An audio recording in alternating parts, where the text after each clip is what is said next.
How to update graphic driver on Windows 11 and 10. First, open your Windows Start menu. In the search bar, type Device Manager, then click on it. Once it opens, scroll down and find Display Adapter. Click the arrow to expand it. Then double-click your graphic driver. In the new Windows, go to Driver tab.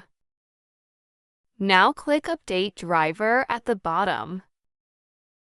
Just search automatically for drivers. Windows will start checking for the latest update for your graphic card. And that's how you update your graphic card driver on Windows 11 and 10.